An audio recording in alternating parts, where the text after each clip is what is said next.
Hi, this is Kelly Borsheim. I'm an artist and I work in a lot of different mediums, but today I'm going to start a brand new painting in a little bit format different from what's usual for me because I want to experiment, I want to play, but also I keep trying to push myself in new directions. So I am currently in my living room because one of the things that I find helps me in painting is I have to have the materials ready to go. Because if I have to keep changing out, I paint in oils. Upstairs in my studio, I'm painting a still life in oils. I haven't been doing it for a while now because it's too cold, and so I'm just kind of waiting for that to happen. I'm finishing another oil painting up in my bedroom because that's where I have the pellet stove. And those are oil paints up there, and I like to leave that stuff here. This room I use for my pastel materials and also for acrylics, okay? The water-based stuff and whatever, you know. So anyway, I have a very limited space here, but I tried to put this where I could actually come a little bit distance. That's going to be a little bit hard here because I have a bas-relief sculpture sitting on this top of the sewing machine. My table over here, I actually have spread out with a bunch of papers, and a painting I just finished of Castelvecchio, the Forsythia of Diegno. I have it laid out flat with books on top so it can make the paper flat so I can photograph it when there's sun and no wind. So I have all these different things kind of going on in a very small space, but at least I live alone so I can do whatever I want. Anyway, so this is a canvas that I had prepped a long time ago with this underpainting with a different idea, but now what I want to do is I want to use these images that my brother Michael took. I've got them on the computer here. I don't know if you can see that here, but these are I'll do an insert with a video on that. So these are on my YouTube channel, not on this one because that's for short-term stuff.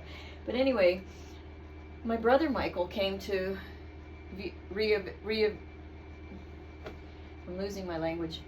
Rio Maggiore. It's the most southern village of the Cinque Terre in Liguria, Italy.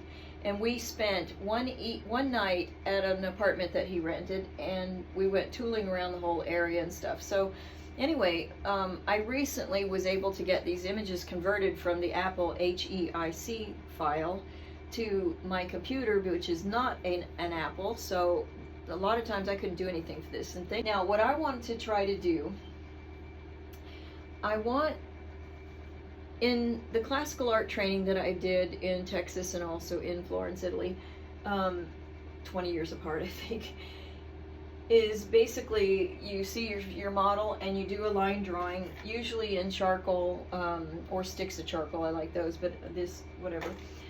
You do your outline of your drawing, and then you fix the lines as much as you can because it's easier to move a line than it is to move a shape, okay? But then you come in and you do like a no-tan design.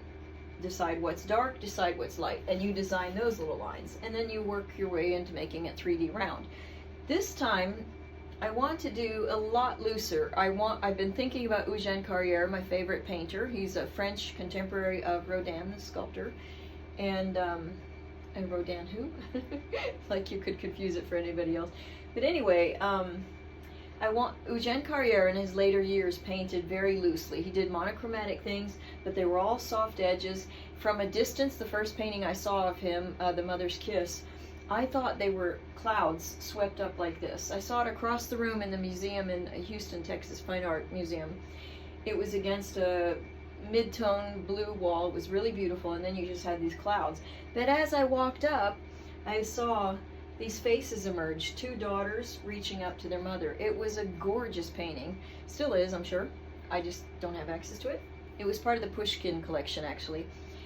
So anyway, I have loved his work ever since then, the later years. His earlier years, he painted like all the other painters of his generation, and that's fine, but it didn't rock my world like the other stuff does.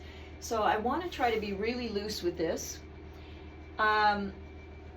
With this village on the seaside, I basically want to play with making colors and shapes more with edges that are soft, that I want you to understand it's a village on the sea. But I want to be more abstract about it. And also, there's this red building a red-orange building, a Tuscan orange kind of thing. It is probably the most definitive building that lets you know, oh, that's Rio Maggiore, okay? So I want some of that in there so that you can tell, because my brother doesn't know it yet, but I'm giving this to him as a gift. And then I'll make the prints available if I like the painting. I'll have it high-res scanned, and then I'll make prints from that and make that available to anybody who wants a print. But anyhow, this is what my goal is right now. And so what I wanted to do is I laid out these paints. This is acrylic paint. This is kind of a burnt orange kind of thing. This is a yellow ochre kind of color, white. This is a dark green. And then I started to put gray up here, but I ended up getting too much liquid, so I wanted to mix that up a little bit more before I do that. And so when I study the composition here, one of the things that I see is that the villages are a big triangular shape this way, and then you have a different shaped triangular that's more of a vertical thing going off this way. But I love it because they're not balanced. If I had moved over to a position where it was equal and equal, I would not have enjoyed that. It wouldn't appeal to me at all, because I really prefer asymmetrical things. So I want to start laying this stuff in, and I decided that instead of using charcoal, because I had one idea I was going to do is, instead of drawing the line drawing like you saw me do for the still life, where, okay, here's a grouping of the fruit and the one piece of vase or whatever it was, sugar bowl or whatever it was, and then the teacup, you know, all this stuff. So I started laying all that out with the lines and then refining the shapes as I go along. The other way to do that is to take this and start saying, okay, got a shape here, let me block in some dark shapes, and then let me bark in the dark shapes like this, okay? So I thought about doing that, blocking in forms, shadows, and you know, actually drawing shapes instead of line. But then I decided I didn't want to do that, because the thing is, charcoal is lovely and I adore it. I want to get back to doing some other charcoal drawings that I have ideas for. But the thing is, if you add this to oil especially, you'll see that it dulls the oil color down, and it also adds a little bit of greenish color to it, because that's what, now this stuff came from my fireplace, but I usually use Neutrum charcoal because I like the consistency and feel of it and all that kind of stuff. Anyway, I decided I'm just going to go straight into paint, because I want to experiment with being looser. So in order to do that, I also want to try using the palette knife to help me not be so thin. I may make a mistake with that, and you may see that I'm going to change my mind, because I can never make a decision, because everything is true. So, but also, if I find I'm getting too many sharp edges with this, I may want to go in and take a brush and soften everything out. So that's what my intentions are. I have a little bowl of water here, my little rough palette of colors. Maybe I should put the gray out. I can't help thinking that I want some of the gray. These are some paints that I got at Zecchi's in Art in Florence when I did a mural down in Caprese Michelangelo, where Michelangelo was born. I was so thrilled. Borg and Jutta, a lovely, lovely couple, sadly not here with us anymore, but they got to be friends with me. They found my website when I wrote about Carrara, and then instant friendship. So I did a mural for them. It was 2012, and I bought these huge containers of paint from Zecchi, because Caprese Michelangelo is not near any big town that's going to sell art supplies, and I had 2 weeks to do a mural that was 200 by 400 centimeters, basically one entire full wall, top to bottom of a full wall, in a room with a jacuzzi. Okay, so anyway, I didn't want to run out of materials, and especially not on a weekend when Zecchi would have been closed, but that would have been just a horrible thing. So I bought all these things, and it's 2025 now, and I still have some of this stuff left. So anyway, all right, so I do want some ocean showing, because I wanted the reflections. I put it in my insert. I explained that I wanted to blend a couple of qualities of different photos together and see what I could pull off. And so anyway, let me get started. Now, I don't know if this proportion is going to work, because I do worry that if I make the village too large, I'm not going to have enough water here. But another concern that I have that's even a bigger concern is I don't want the canvas divided in half vertically, or even close to it really. I want room for the village. I want enough water to show reflections in the water. So what am I going to do with that? I have to make a decision. Which do I think is more important with that? And this is wider than I anticipated, but when I was looking through all my canvases, I decided this is what I'm going to go for. So anyway, I don't know if white's what I want to start with. Maybe I want to start with a pale yellow, okay? And I have to say I'm a very lucky person, because I've had a couple of people have gifted me acrylic paint.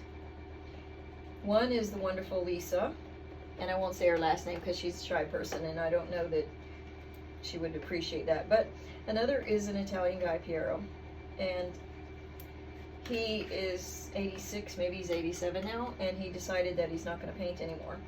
So he gifted me a couple of tubes of acrylic kind of thing. All right, so sew buttons on your underwear. My mother. All right, so the tree up here, maybe I want to have it up here. So that means that's over by there's a big white building. Okay. Now, I want to try not to, see, this is kind of annoying. I may need to put a board or something behind this because this wiggle is kind of annoying.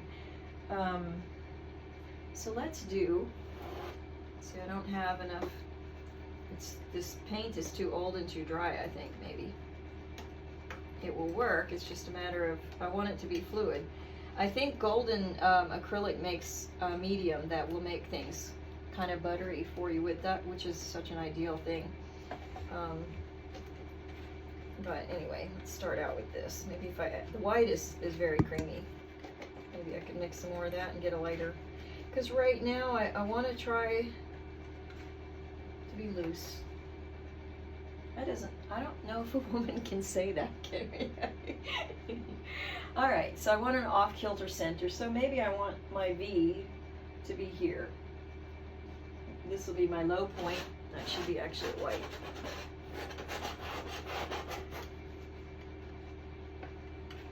I've always wanted to paint with a palette knife, and every once in a while I've done a few small things with this, but this here is a different endeavor, and it's okay, because really I want to keep doing things that rock my world.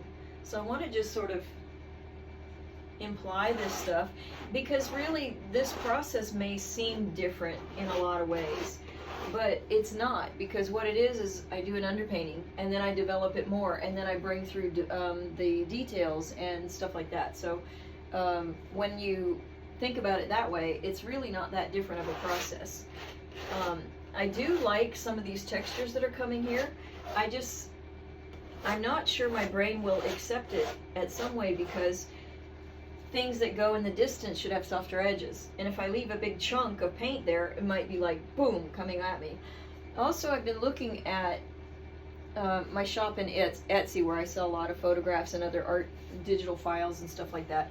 I was looking at some competition recently and thinking, oh gosh, but the thing is, I really don't like the paintings. They're too chunky. They feel like decoration to me more than they feel like something inside. So I don't really know how to explain that, but everybody's different. I mean, obviously they're selling artwork, and I can see what they're selling on some people's sites. They don't hide that information, and it's an education. But on the other hand, I think at some point I always have to let that go, because I need to make what I want to make. It's just, sometimes it's nice to see what's out there, to see what is selling, because let's face it, and the reality is I have to be pure to myself, but I also have to pay the rent. And being debt-free is not a romantic way to live for anybody. And as my friend Teresa likes to quip, artists are the canary in the economic coal mine. Thanks, Teresa, you're so smart with your tips. And it's true, we usually hurt when the economy goes bad. We hurt first. and then we're always often the last to recover. Not all the time. You know, September 11th, when nobody obviously wanted to buy art, the only artists that were actually able to keep going were the artists that had long-term public monument commissions, and also probably memorial stuff after that. So, okay, now I'm looking at my model here. I don't want the top of the hills to be equal either. And you have to remember, because this is a photograph, and most phones, it was taken on an iPhone, they're going to have the fisheye lens. So unless you zoom in, you're still going to have that problem with the distortion of things. But also, in the end, I'm not making a copy of a photo, I'm making a painting. So therefore, artistic license. I say I want it to look like Viareggio, but in the fact, if I love what this is going on here, it doesn't even have to look like a village, you know? It's just that right now I'm having multiple goals in my mind, and that's where it's going. So anyway, I don't want this side to be equal to that. Let that one be the high up on the hill, because it kind of is. And this one was probably doing some fisheye. So maybe if I start doing my buildings this way, I still want to have an idea of perspective if I want reality. Okay. So let's do something that maybe looks like a roof here. And then the mountain gets in the way. All right. Now, you see the pink I have on the canvas here? Some of these buildings actually have a pinkish color, so if I can use them, that would be better. But in the end, I don't need to feel committed to it. Right now I want to be free, but I want to start something. So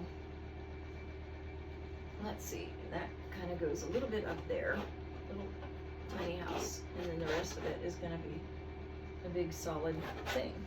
Maybe I'll put a little bit of gray. That's my big white building, so maybe my gray one is going to be right about here. Already I find myself kind of interested in this. Now, to drop names or something, I did take Louise Fletcher's The Taste of Joy or something. It's a free workshop, and I think I just got an email from her. She'll do that in August of 2025 again. And if you're interested, go sign up for her newsletter. She's really fun. She's teaching this kind of process for you to just not judge yourself, to be free, go with your emotions and let them control what you do next. And it is true. I always tell my kids when I was teaching children art after school in Texas, in Bastrop, they'd say, "Oh, Miss Kelly, are we finished?" And I say, "I don't know. You're the artist, you're the boss. You tell me, are you finished?" So anybody can make a copy of anybody else's stuff, given enough time, given enough training, whatever. But in the end, we all need to do our own voices, because that's what makes art so amazing and wonderful. Okay, so on this right side, below this kind of building here, I have a whole bunch of rocks. Okay, already I can tell that that gray is too, well, maybe it's not too cold. It is a nice mid-tone. And this is the driveway. That's not even the right word. It's the ramp leading the boats. So let's do this kind of mark here, because you're going to try to slow your boats down before they go in the ocean. Okay, that's good enough for now. I'm going to leave that texture there, because that's kind of coming towards us a little bit. And you know, I mean, in the end, if I'm really not happy with anything, I can sand it all off, but personally I prefer not to sand. I do enough of that with the stone carving, and I want painting and stone carving to be different. It's why I do a lot of different mediums, is one, because they help each other, but two, because it gives me a lot of different experiences. This must be a gray wall, the stone wall that's here. Again, I should be not talking while I paint, because it could be that the very act of talking is putting my brain into categorizing, labeling, all that kind of stuff. And really, I don't necessarily want to be doing that. So buttons on my underwear. I mixed a little dark green in with this one. So I'm kind of following stuff, because it's an inspiration. Now I see the green hill goes from this top almost kisses this top, so I definitely don't want to kiss. This little building is way too big for here, kind of thing. So, but the hill basically would go over this and reach right about in the middle of this big orange building that I told you is so maybe the hill is going to be like this, and I can let it do whatever. So for right now, let me just throw something like this in here. I'm going to lighten this dark green a little bit because it's a hill in the distance, and also it's very unusual to have a dark green, but who knows.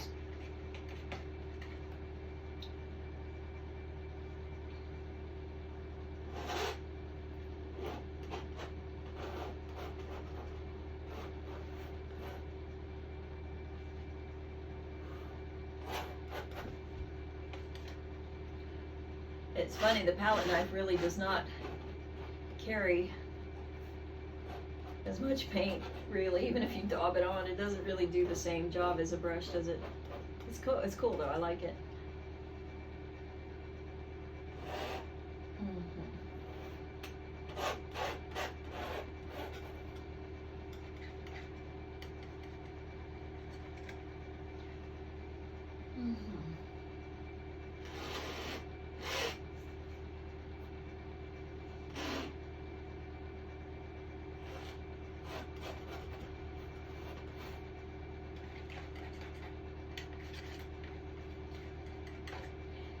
The fun thing about a big canvas is you get a lot of paint on it soon, but it does take a while to cover all the real estate.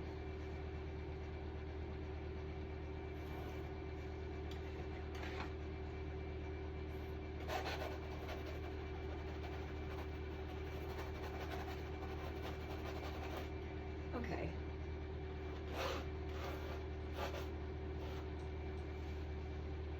I don't know what that mountain does there, but let's leave it right. We don't have to do, you don't have to cover everything, you know.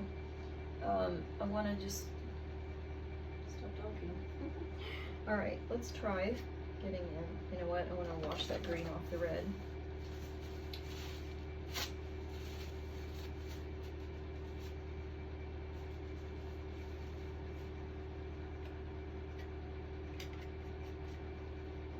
I have a feeling this color right out of the tube is going to be way too dark.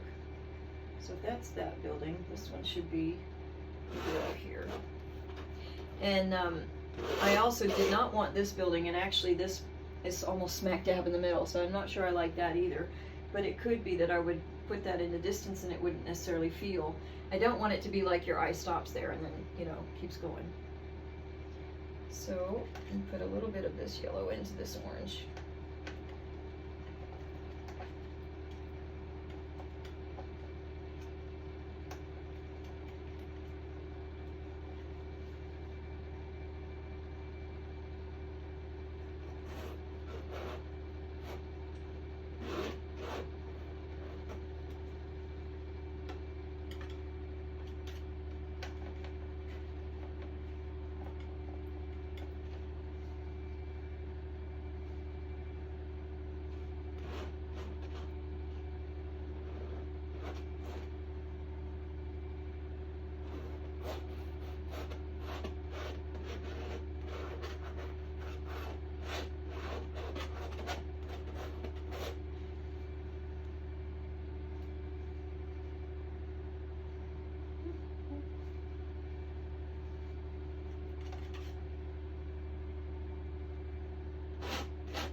was much taller.